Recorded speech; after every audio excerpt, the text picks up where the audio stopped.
The society is changing. We can't say that medicine isn't changing either.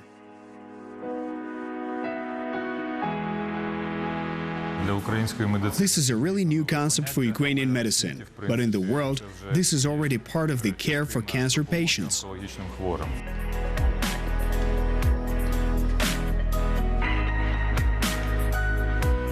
Statistics confirm that at present there is a fairly large percentage of the population of Ukraine who need medical and psychological assistance to support mental health, precisely in the field of psycho-oncology.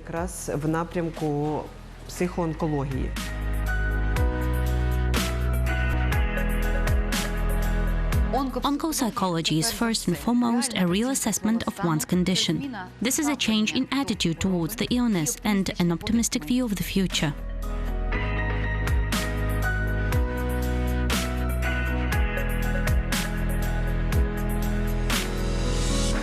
Oncology is a terrible illness that doesn't choose anyone, either by gender, by age or by profession. Hearing this diagnosis from a doctor, the patient finds themselves in a different reality, which radically changes not only their life but also the life of all relatives and friends. Fear, uncertainty, anxiety, anger, resentment are those negative feelings that seem to be woven into a ball that needs to be unraveled and streamlined.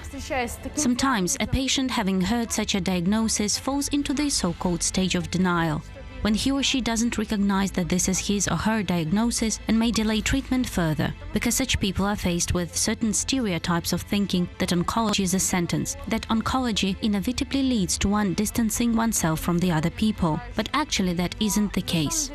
I came across oncology for the first time in 1993 when I found myself in a situation where people who were very close to me experienced this illness. And in those days, indeed, there was no practice of providing psychological assistance.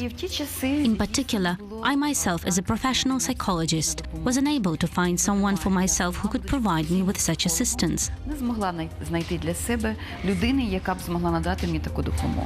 I realized that I needed to sit down with some books and look for some resources. The pace of life of modern people becomes faster with every day, and when suddenly some serious illness breaks into their usual ordered rhythm, this completely throws the human consciousness. Stress and nervous tension cannot be avoided. Everything around becomes trivial, small, unnecessary. In our opinion, psycho-oncology is the overall driving force of reforms in the medical field, because thanks to this field, we can demonstrate that we are not just sitting in our apartments and grieving with our relatives who were struck by cancer, but we're going beyond that. We want to explain, we want to share this suffering. And our current area of reform is primarily in the fact that we enlist patients' organizations into this process, which will create the conditions to reach out better to those people who are suffering.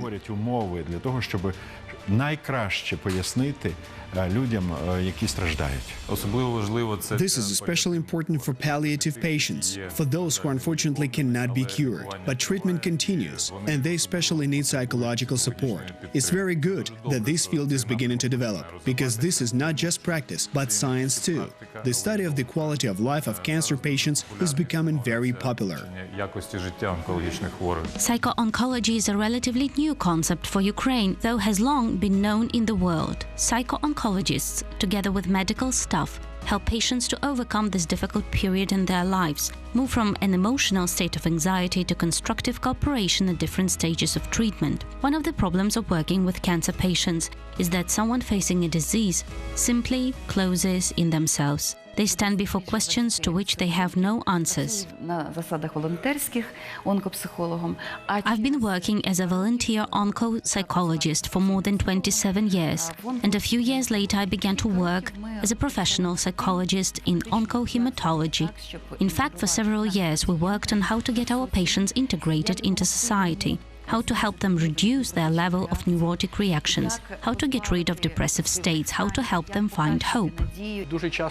We very often hear that the attitude of doctors to patients is wrong. There are complaints, some kind of ignoring. This is a problem because right now oncologists have no training in onco-psychology, and there is no experience with such patients, namely with their soul, but only with the body. That is why onco-psychologists come to help us, oncologists, and they teach us how to help such such patients not only physically, but also mentally.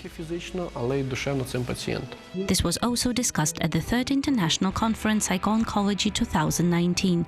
The event was held at the National Cancer Institute. Not only Ukrainian but also foreign experts from Belarus and Poland came to Kyiv to share their own experience and best treatment practices. The main feature of today's event is primarily the creation of a new field in medicine, an innovative field. This is psycho-oncology. Some want to call it onco-psychology. It doesn't really matter. The most important thing is that a group of people has formed in Ukraine, and they want to do a few things in a timely manner, the way it already is around the world.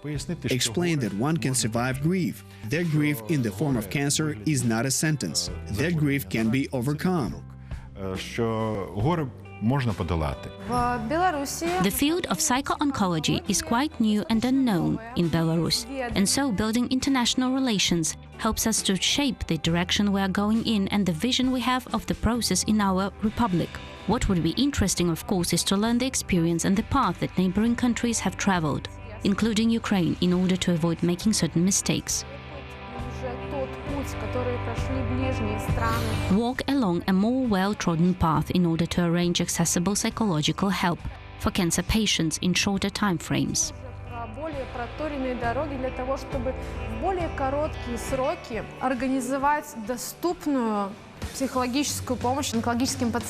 The Bohumolets National Medical University trains medical psychologists. Psycho-oncology is one of the areas of work for future specialists. Such students should be trained in oncology hospitals. They need to see cancer patients and understand the illness they are dealing with.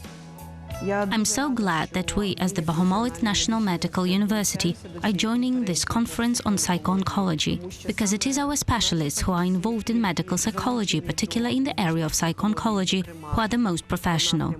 They can scientifically substantiate as well as train the appropriate personnel for working with such sections of the population which unfortunately suffer from diseases associated with psycho-oncological aspects.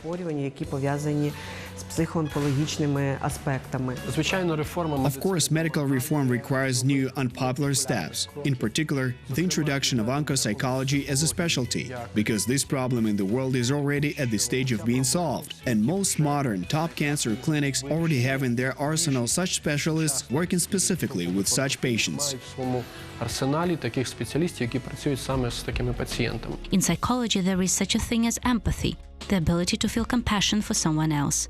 A true specialist should feel what is actually happening to another person. Sometimes it's very difficult because each of us is an individual, and not everyone can talk about death, fear, about the anxiety that fills and absorbs everything inside. This really is very responsible work. The main thing is not to cause a person any harm. That is why only specialists should do this. And there are actually a lot of such people in Ukraine. Tamara Yatsenko has been in this profession for more than 40 years. I began my research back in 1979, and now, in 2019, we're celebrating the 40th anniversary of our research. During this period, we have defended 43 theses on various topics. They all relate to the problem of deep psycho-correction of the human psyche.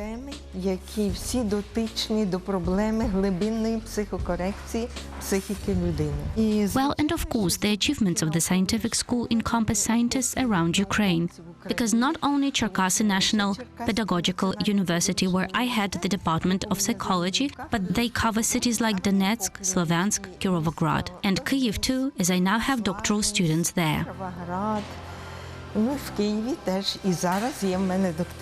Cancer is an insidious illness which contains so much uncertainty, so the task of the experts is to help the patient understand this. A psycho-oncologist is precisely the person who should act as the intermediary between doctor and patient. Such a specialist should explain in easy-to-understand language to the patient the things which may go unnoticed in a stressful situation, provide psychological support, help establish communication between relatives in a professional environment with the doctor, and clarify all the difficult points. This area of medicine is extremely complicated, delicate and important.